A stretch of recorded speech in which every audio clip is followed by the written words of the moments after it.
How you guys doing? Welcome to Randy's Road Life. So, I've been meaning to do this video for a while. I'm not sure if I need this mic down or not. Sometimes people say they can't hear me. Just make sure you hit the speaker icon on here so you have volume. Anyways, I thought I'd do this video since I'm sitting here at our Chicago yard. So, I want to do this video entitled Tips for New Truck Drivers. Inexperienced, new, however you want to say it. So, first of all, let's be chronological about this. When you first get into the trucking industry and you get assigned your first truck solo, all right, please do a pre-trip on it and do it accurately, because that's going to be very crucial for them blaming you for something that's when there's an issue with the truck because you didn't pre-trip it and find it first and report it and let them fix it before you took off in the truck, right? So it's very important. Check your truck. Yeah, they might come out with a list and stuff like that, but it's very summarized, and they try to rush you through it and things like that. So check the truck out, check everything out, how everything closes, opens, pop the hood, look at the tires. Make sure there's no issue with the truck. And if you don't know, then go get someone who does, and be very careful with that, so you don't get blamed for something that is not your fault. Even if it's minor, get it fixed while you're there before you take off. I know you want to get out and make money, and that's what this is all about. But, if there's an issue with the truck, even if it's minor, it's going to eventually annoy you in the long run, and you're going to want to get it taken care of anyway. So get it done before you leave. All right. Now, in picking out a trucking company, is very hit or miss. And starting out, there's no real wrong answer, okay? Because you need the experience regardless. It doesn't matter. You might not like who you're with. And they might even not even pay all that great. They might know you to no end, but the experience is that's what's necessary. So, in order to get with the company that you really want to drive for, those quality carriers, those ones that pay well, and they'll have the nice trucks, and those you need experience, and most of them are a year or more. Some are 2 years and whatnot, and that's very important. So get the experience, right? And a lot of you guys are so impatient when you come into the trucking industry to get things done now. None of us jumped in this industry with the amount of experience we have and was able to literally hit the ground running without any hiccups. None of us, I don't think, was able to do that. My friend who I just recently got into the trucking industry, he is probably the best example for someone who was as fortunate as any new driver could be. He was picked up by a company, the very first student they ever paid to go to school. All right, the very first student they ever had.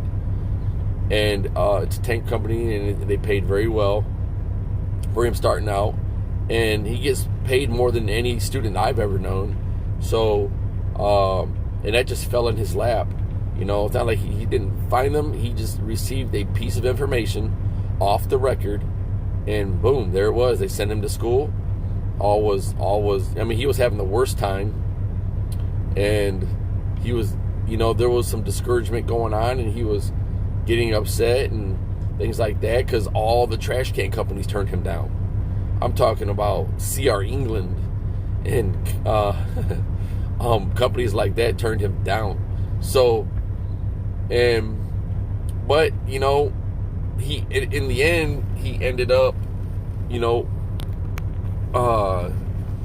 really getting lucky, if you want to say it was luck or whatever. But it fell in his lap out of nowhere. He didn't expect it coming, and there it was.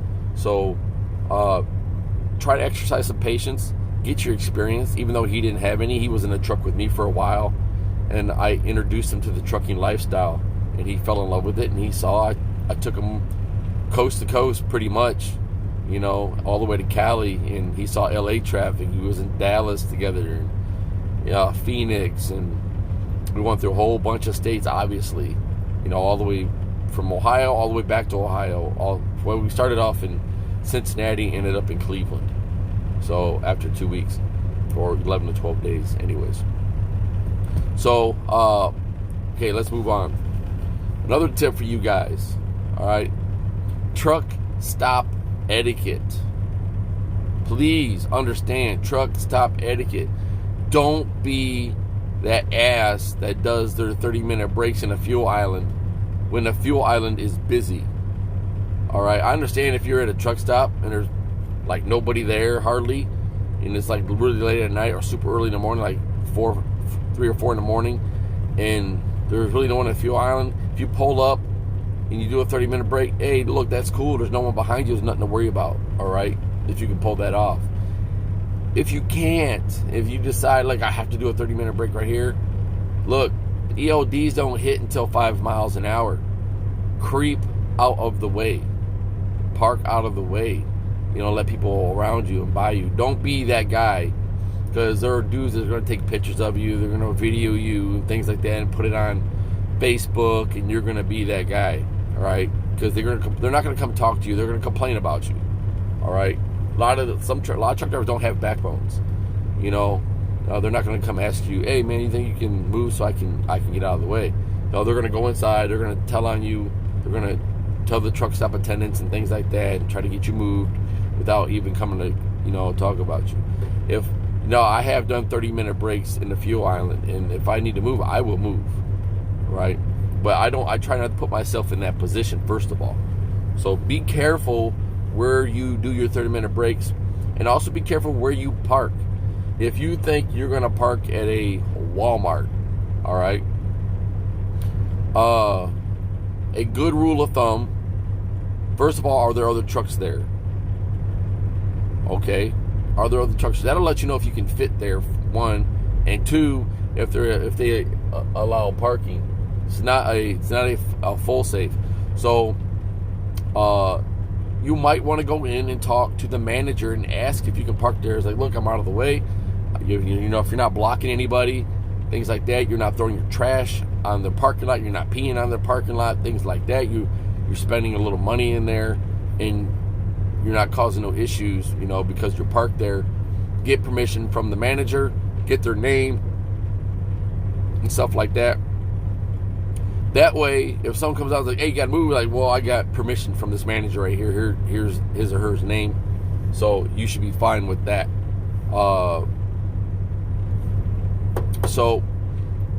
Yesterday I had a level 1 DOT inspection, which I passed, as always. So with that, dealing with any DOT officer, you want to be very respectful. Yes sir, no sir. Keep your comments very concise. Answer the question, and answer the question concisely. Don't volunteer information that they don't ask you. They answer your question, answer it, move on. All right? Let them do their job. Don't try to hold friendly conversations and all that type of stuff. Be respectful and cordial, obviously. Okay? But let this dude do his job. He's there to do his job. He don't care about you personally. You know, he just want to make their job is, it seems like they just want to, you know, find violations. But overall, their job is the safety aspect of the roads, to make sure these trucks are safe and that you are pre-tripping your truck. Okay? So let me explain this. They're going to go, when a level 1 inspection, they're going to go under your truck. They're going to check everything. You're going to pop your hood. You're going to do they're going to check your airlines and all this stuff, your brakes, whatever. So be on the safe side and pre-trip your truck properly. Look at your brake pads. Look at your airlines going from your tractor to your trailer. Make sure they're not frayed and they're not gouged and things like that. That way, because they will ticket you for that too. Make sure all your mirrors are always clean. Make sure all your glass is always clean. Okay, because they can violate you for that. Don't keep a mountain of trash on your dash. Let me show you something. If you see my dash, my dash is clean. See that?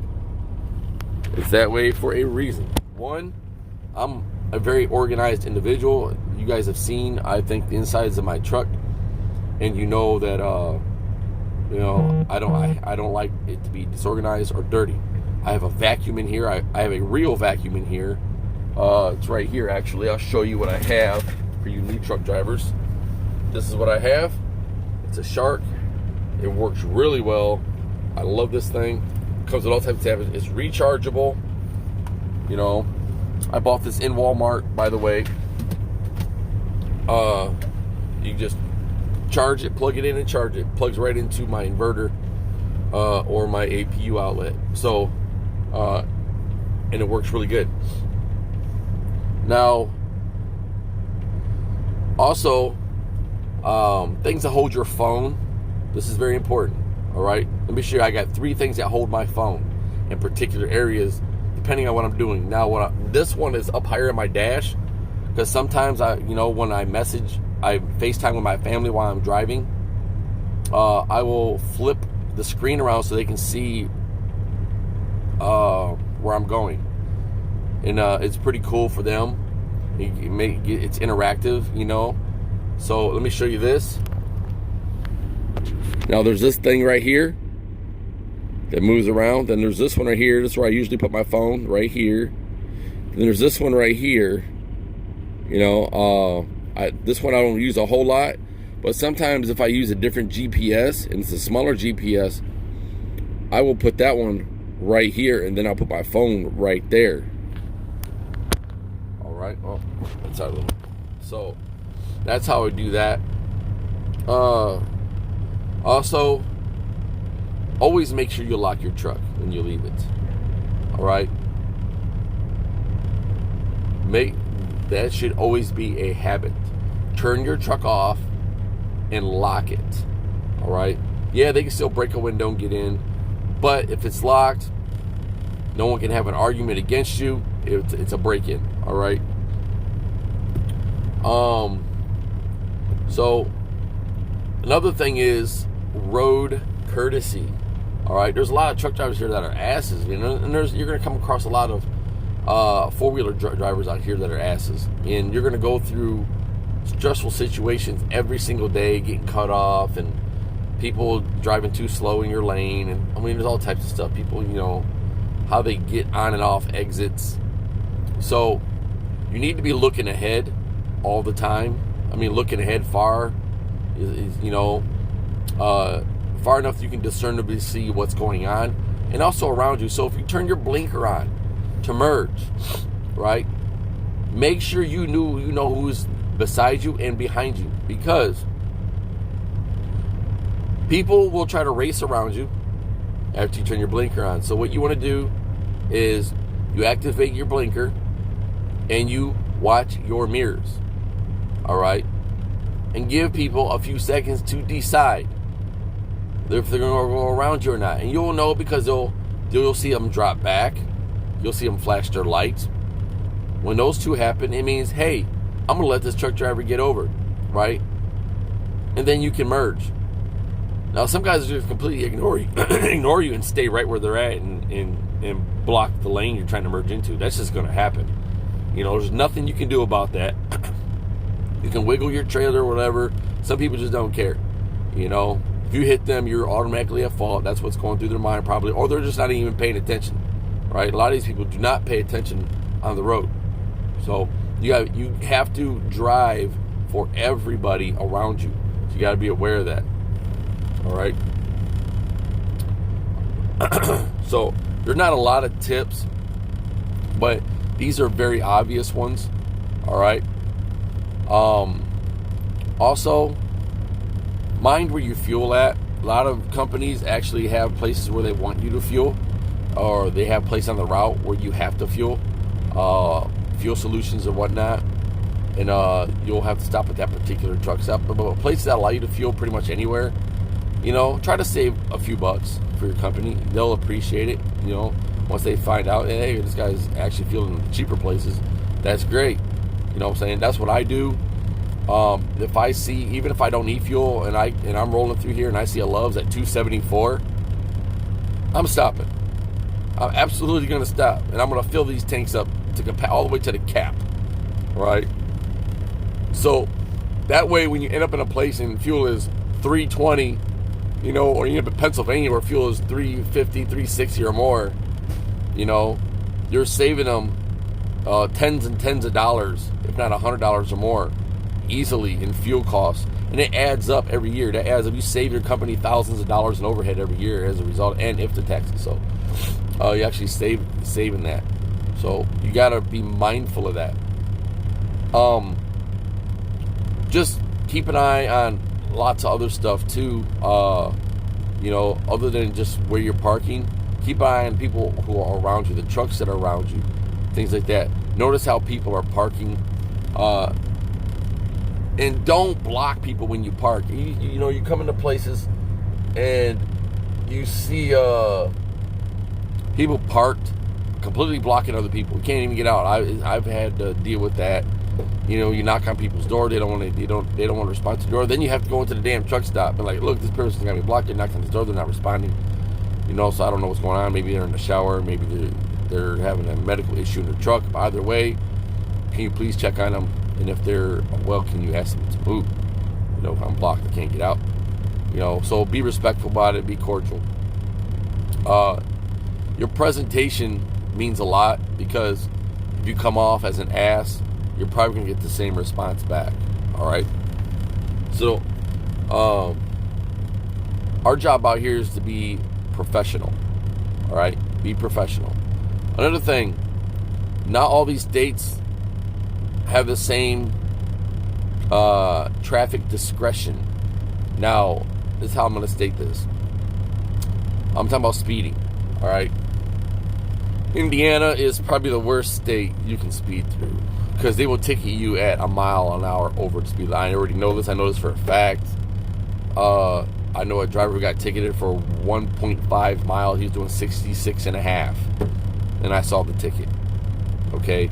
So I know that your mind boggles, because you could be going down a slight decline and your truck just speeds up just a little bit.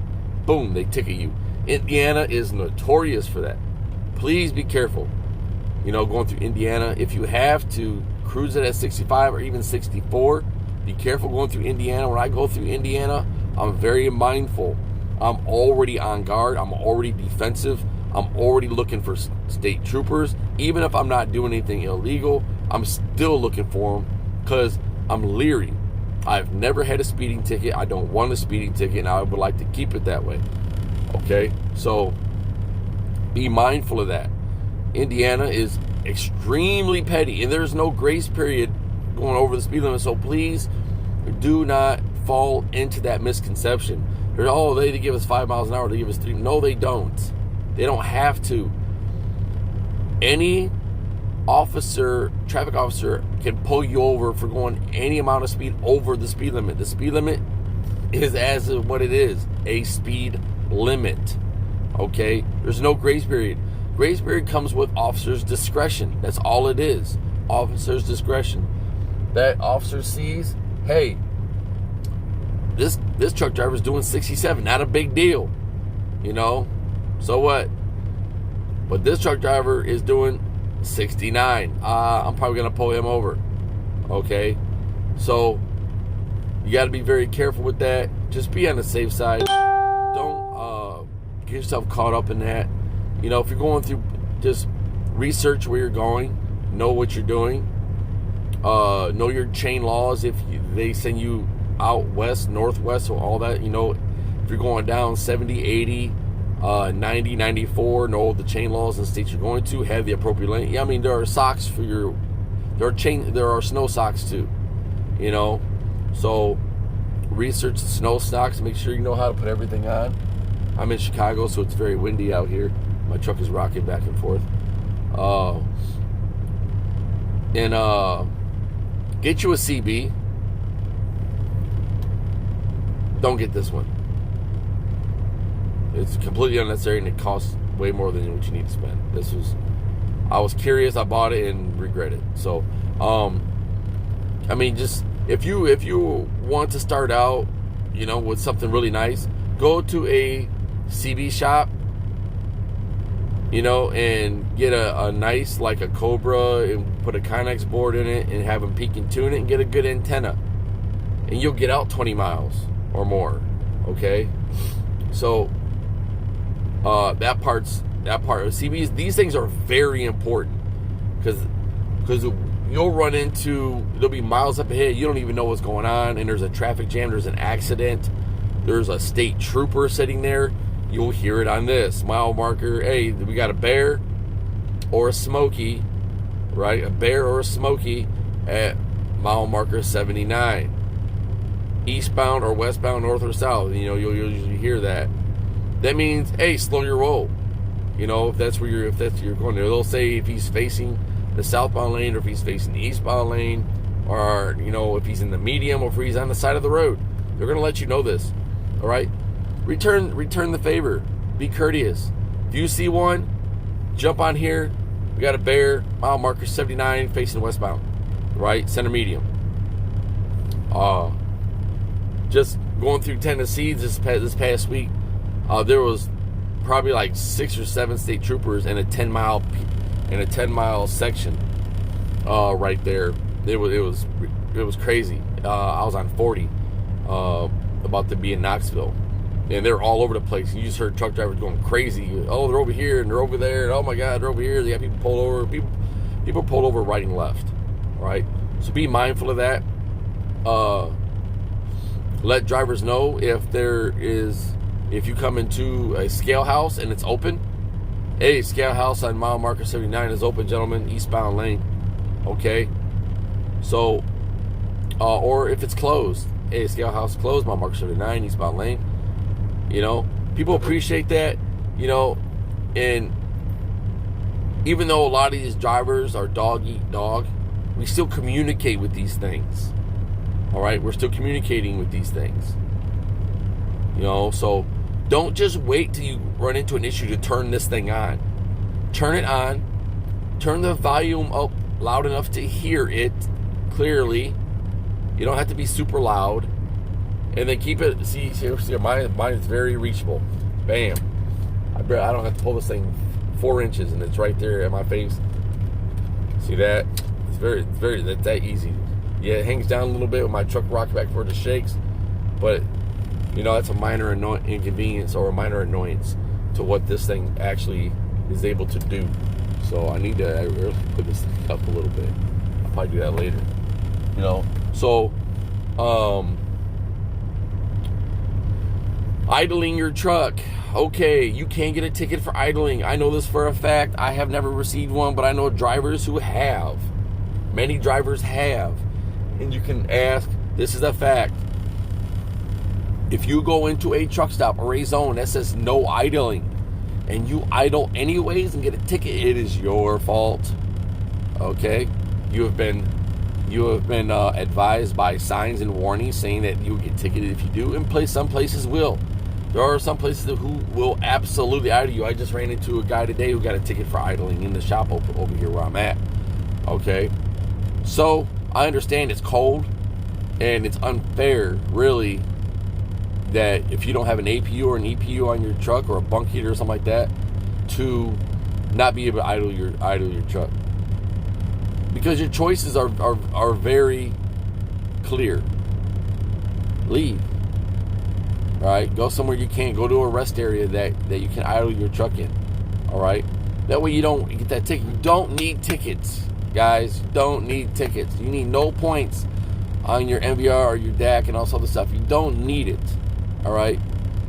Those will accumulate. And when you want to go to good companies, they look at that. They'll ask you about them. Some of the things are really not do not have a major significance in them. But why? Anyways, the cleaner your MVR, the better you look. My MVR is spotless. I've never had a ticket. Okay, I have nothing. I mean, my MVR states valid license, medical card, valid. That's it. All right, and I want to keep it that way. So keep yours that way. All right, it makes you valuable. Also, the reason why you need experience in there, because the higher your experience, the more money you can make. right? An inexperienced driver goes into a company like at 40 cents a mile. All right, man, who wants to make 40 cents a mile? I make over 50.